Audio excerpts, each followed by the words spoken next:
भारत की गायकी पाकिस्तान की एक ही गायकी है, वो यहीं से गए हैं सारे।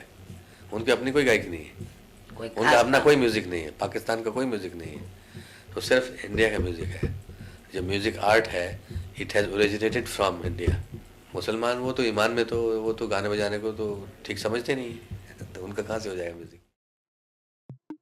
ए आर रहमान बिना किसी डाउट के इंडिया के सबसे बड़े म्यूजिक कंपोजर है। ऐसा तो बहुत से कंपोजर्स हैं, लेकिन ए आर रहमान ने हमारे दिलों की जिस गहराई को छुआ है, कोई और कंपोजर उसके आसपास भी नहीं भटकता। वो ए आर रहमान ही थे जिन्होंने एक पूरी जनरेशन को पीक इमोशंस फील करवाए हैं। पर रिसेंटली ए आर रहमान ने कुछ ऐसा कह दिया जिसकी वजह से न्यूज मीडिया में उनका नाम बार बार उछल रहा है। You've said you're very proud of the soundtrack of Chava, but it is a divisive film. It is. I think it cashed on divisiveness. Rahman India के लिए एक आइकन है और ये इंडियंस का प्यार ही है कि जब हमें पता चलता है कि रामायण में यार रहमान म्यूजिक देने वाले हैं तो एक भी इंसान खड़ा होकर ये नहीं बोलता कि यार ये तो मुसलमान है और ये रामायण में म्यूजिक कैसे दे सकते हैं। उसके बावजूद जब रहमान साहब जैसी पर्सनैलिटी से ऐसा स्टेटमेंट आता है तो वो चुपता तो है, पर वो सवाल भी खड़े कर देता है कि सेकुलरिज्म की मूरत बॉलीवुड क्या अब कम्युनल हो चुका है और अपने गानों से देशभक्ति जगाने वाले रहमान इस देश और देश के लोगों की क्या कदर करते भी हैं या नहीं। तो आज मैं दर्शिल और हम फिल्म वाले डिटेल में बात करेंगे इस मुद्दे की और समझेंगे कि माजरा क्या है, लेकिन उससे पहले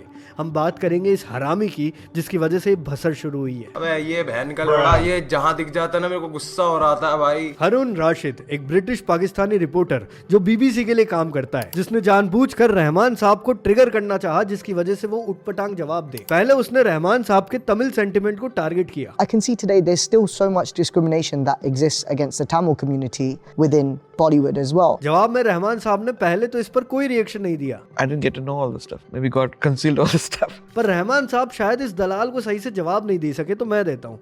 देख बेटा, बात ऐसी है कि ये इंडिया है, ये पाकिस्तान नहीं है। अगर यह तमिल्स के खिलाफ डिस्क्रिमिनेशन होता इंडस्ट्री में, फिल्म इंडस्ट्री की बात कर रहा हूँ, तो तमिल सिनेमा की इतनी बड़ी हिट हिंदी बेल्ट में पैसा नहीं कमाती। तमिल सिनेमा के बड़े स्टार्स हिंदी बेल्ट में भी इतने पॉपुलर नहीं होते। तो ये डिस्क्रिमिनेशन का ज्ञान एक पाकिस्तानी तो हमें ना ही दे। फिर ये दलाल बोलता है कि छावा में आपने कमाल का म्यूजिक दिया, लेकिन वो एक डिवाइसिव फिल्म थी।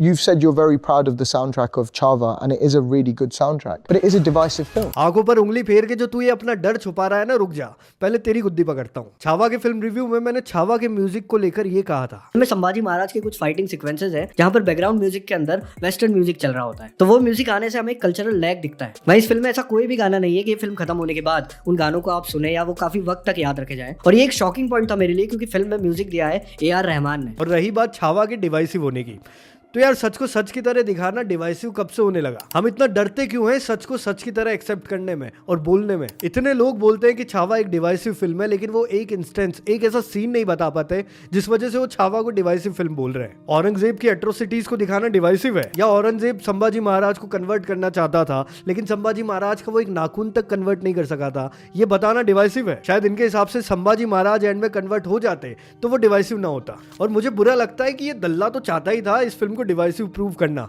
लेकिन रहमान साहब ने भी एक सेकंड का पॉज नहीं लिया और सीधा इस फिल्म को डिवाइसिव बोल दिया। अगर ये फिल्म डिवाइसिव थी तो आपने काम क्यों करा इसमें? Every time a negative act is taking place on screen and the character is chanting Subhanallah, Mashallah, Alhamdulillah. It's such a cliche, no? ये कहता है कि हर एक एक्ट के बाद सुभान अल्लाह, इंशाअल्लाह, माशाअल्लाह जैसे शब्दों का इस्तेमाल हुआ है। अबे बैल बुद्धि गवार इंसान, एक रिलीजियस इंसान अपनी जीत के बाद, अपने हर एक एक्ट के बाद या फिर अपनी लाइफ में जनरल चीजों के लिए अल्लाह को ग्रेटिट्यूड शो करता है, तो वो डिवाइसिव कैसे हो गया? अगर इसी की जगह कोई रिलीजियस हिंदू इंसान होता या क्रिश्चियन होता और वो अपने भगवान को ग्रेटिट्यूड शो करता, तब भी तू उसे डिवाइसिव बोलता। उसके बाद इस दल्ले ने सबसे ओछा सवाल पूछ लिया जिसकी वजह से इसके टकले पर लाल मिर्ची से चूतिया लिख देना चाहिए। For example, you're doing the soundtrack to the Ramayana now. Yeah. You're a man with a very Muslim name. There are people out there who probably don't want you involved with something like that. आसान भाषा में इसने बोला कि आपका नाम A R Rahman है और ए आर रहमान जैसे मुस्लिम नाम के बाद, दोबारा सुनो, ए आर रहमान जैसे मुस्लिम नाम के बावजूद आप रामायण में म्यूजिक दे रहे हो,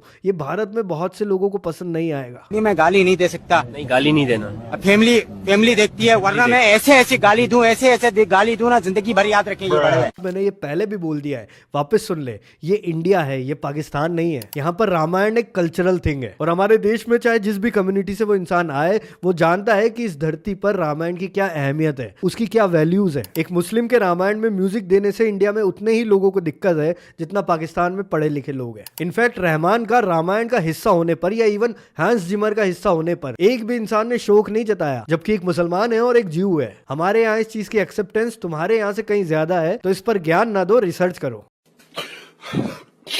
ये तो बात हो गई बाहर वाले दल्ले की, लेकिन अब बात करते हैं हमारे खुद के घर के इंसान की। उस दल्ले का तो काम था कंटेंट निकलवाना, कंट्रोवर्सी क्रिएट करना, लेकिन आप उसके चक्कर में 30 साल पुराने लोगों के प्यार को भूल गए। आज तक कभी भी रहमान साहब का मजहब टॉपिक ऑफ डिस्कशन नहीं बना था, फिर चाहे जब उन्होंने माँ तुझे सलाम जैसा गाना गाया हो, ख्वाजा मेरे ख्वाजा कंपोज करा हो, या फिर राधा कैसे न जले बनाया हो। मैं मानता हूँ कि हम बेस्ट नहीं है, हमारी सोसाइटी में भी टॉक्सिक और कम्युनल एलिमेंट्स है, लेकिन आपने कहा कि ये इंडस्ट्री जो कि सेकुलरिज्म का प्राइम एग्जाम्पल है, ये कम्युनल हो चुकी है। तो आओ अब इसी बारे में बात करते हैं। ये वही इंडस्ट्री है जिसने मोहम्मद रफी साहब को पलकों पर बिठाया था, बिस्मिल्लाह खान साहब ने लाल किले पर अपनी शहनाई बजाई थी, जिसने जाकिर हुसैन साहब को इतना प्यार दिया है। राहत इंदौरी साहब हो, जावेद अख्तर साहब हो, या सलीम खान साहब हो, या बाकी सबको छोड़ो, पाकिस्तान से आए नुसरत फतेह अली खान साहब हो, या फिर आतिफ असलम हो, सब लोगों को यहाँ पर इज्जत मिली है। ये वो इंडस्ट्री है जिसके तीनों खान्स इंडिया के सबसे बड़े सुपरस्टार्स है। और सबको छोड़ो, आप खुद यहाँ पर बेस्ट म्यूजिक डायरेक्टर हो, आप इस इंडस्ट्री को कम्युनल बोल रहे हो। और सबको छोड़ो, मैं आपकी बात करता हूँ। काफी लोगों को नहीं पता होगा कि ए.आर. रहमान साहब 1967 में एक हिंदू फैमिली में जन्मे थे। जी हाँ, रहमान साहब पहले एक हिंदू थे, उनका नाम दिलीप कुमार था, लेकिन 1989 में वो इस्लाम में कन्वर्ट हो गए क्योंकि उनका फेथ इस्लाम में आ गया था। लेकिन आज तक कभी भी इस बात का जिक्र नहीं हुआ क्योंकि ये जरूरी था ही नहीं। ए.आर. रहमान साहब सोलफुल म्यूजिक बना रहे थे और लोगों को भी उससे ही मतलब था। आर्ट सिर्फ इकलौती ऐसी चीज है जिसके चलते लोग आपकी जात पात धर्म रेस सब भूल जाते हैं, और ये आप ही ने हमें सिखाया है। ऐसे में एक ब्रिटिश पाकिस्तानी रिपोर्टर की बात से ट्रिगर होकर इस तरह की बातें कर देना कहाँ तक सही है, और वो भी तब जब आप भारत का गौरव हो। आपकी बातों से लोग इंडस्ट्री का और भारत का परसेप्शन बनाती है। आपने कहा कि आपको काम मिलना कम हो गया है क्योंकि आप एक मुस्लिम कंपोजर हो, तो उदित नारायण, कुमार सानू, अलका याग्निक, सुखविंदर, शान, पीयूष मिश्रा जैसे लेजेंडरी हिंदू सिंगर्स मुझे ये बोलते हुए भी अपने आप से घिन आ रही है जब मैं एक आर्टिस्ट के आगे हिंदू या मुस्लिम लगा रहा हूँ, लेकिन ये आपकी करी हुई बात के कॉन्सिक्वेंसेज है। अगर ऐसा ही है तो इन सब सिंगर्स को रीजनल फिल्मों में या फिर स्टेज शोज कर अपना गुजारा क्यों करना पड़ रहा है? इनको तो काम ज्यादा मिलना चाहिए था। और आपको काम ना मिलने का क्लेम भी बिल्कुल इलॉजिकल है, क्योंकि देखा जाए तो जब से ए.आर. रहमान इंडस्ट्री में आए हैं तो अपने पहले डिकेड में उन्होंने 45, दूसरे डिकेड में 53 और तीसरे डिकेड में 48 फिल्मों में अपना म्यूजिक दिया है।